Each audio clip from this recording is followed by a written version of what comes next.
The quilt helped me with the grief because I was able to put my brother together.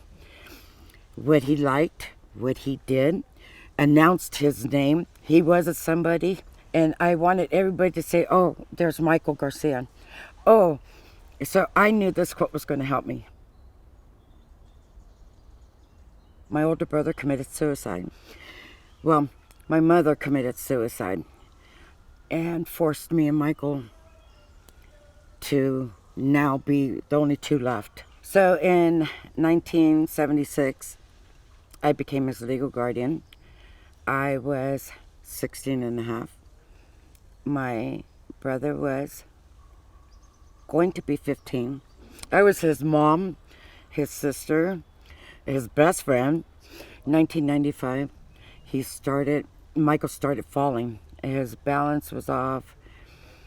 And when I kept asking him, please, let's go to the doctors, and he refused. And then I would get calls from his friends, you need to come get your brother. So I went and grabbed him and brought him home. The next day is when he fell and hit his head against the fireplace. And at that time, I already knew that he was HIV positive, which was very difficult.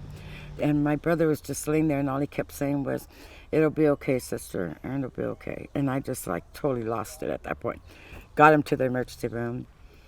The doctor came out, told me what his diagnosis was. So they gave us 3 months, and almost to the day, he passed in my arms. I picked him up, and he opened his eyes, and he says, bye. And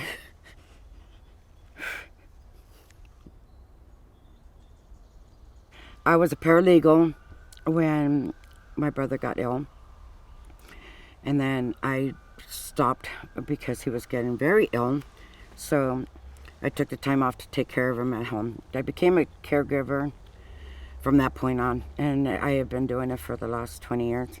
After my brother had passed, all his friends, please come take care of me. So it became that way, my way of being involved, which became very overwhelming because I didn't have time to mourn. And then I'm into another one. So it took about 5-6 years for me to actually be angry, go through every emotion there is. I was so mad. And then flashbacks. When I would wheel my brother into the hospital or the doctor's office for a visit, we had so many people that were so negative out there. And it was like, how do you explain to 20 people as you're walking in what's going on? And you should be ashamed of yourself for thinking this way. And so all those feelings all came back. And so for about 11 years, I didn't socialize. It was too difficult. And the only time that I actually did was when we made the quilt. And until I did this with the quilt is when that breath came back into me, and I was going to be okay. I knew that I'm doing something for him. I heard about the quilt about a month after my brother died.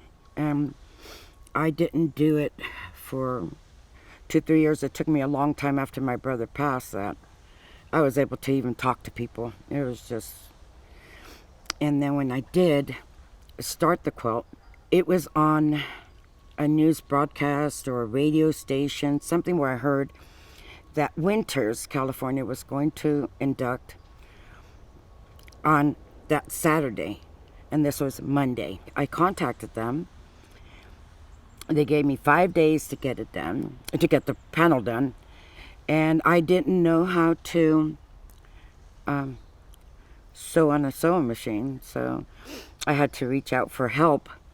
So the lady that was running it, Rosa, she told me we're going to have it at the Catholic Church. And I said, the church? So the big conversation was, I don't know if that's a good idea. And she says, no, they're very supportive. So I reached out to the Catholic Church and I asked them, would you be able to help me make my panel for my brother? And they said yes. And oh, thank you.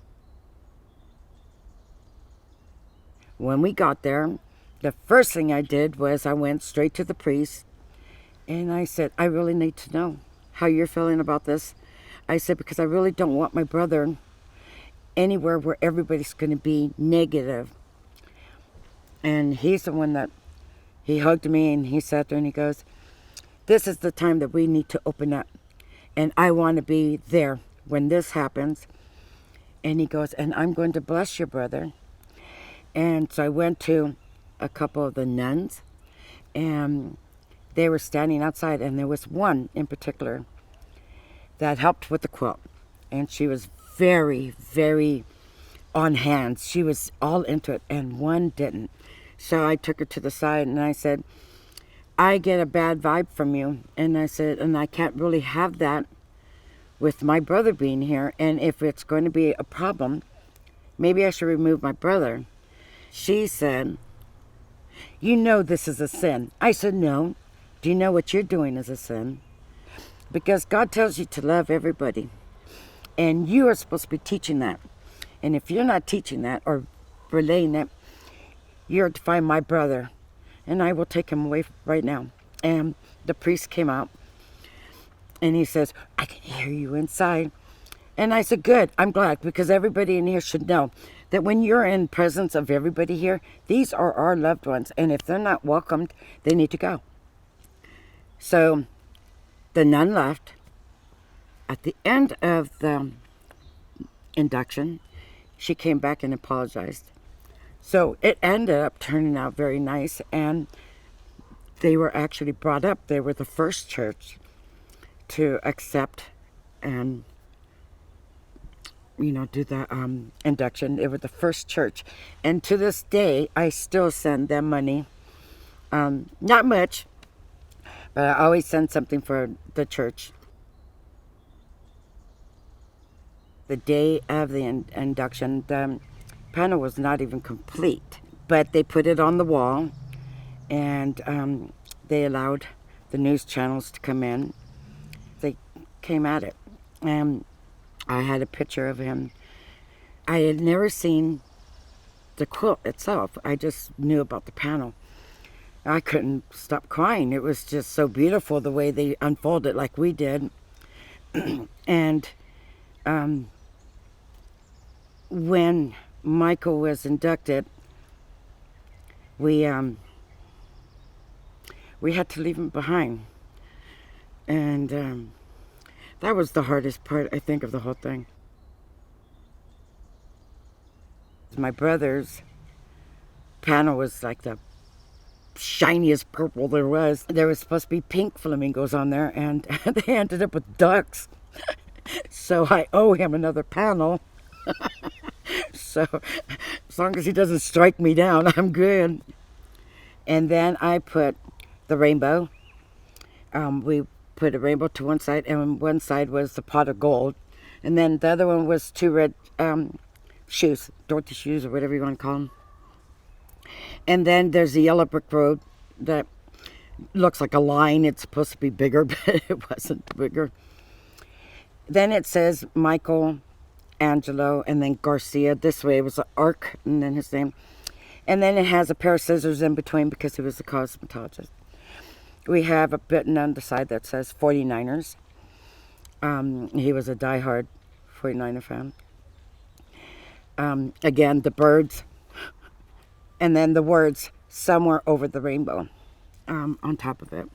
Very plain, but it looks beautiful. When we unfolded it, I mean, it was like, and in my camera, we had a friend videotaping as we were opening it up. And at the end of the film, you see this white shadow going across my camera. I said, he's here, he's here. So I was very good. I cried as I said goodbye, and I was good. Oh, Michael. It's a bird.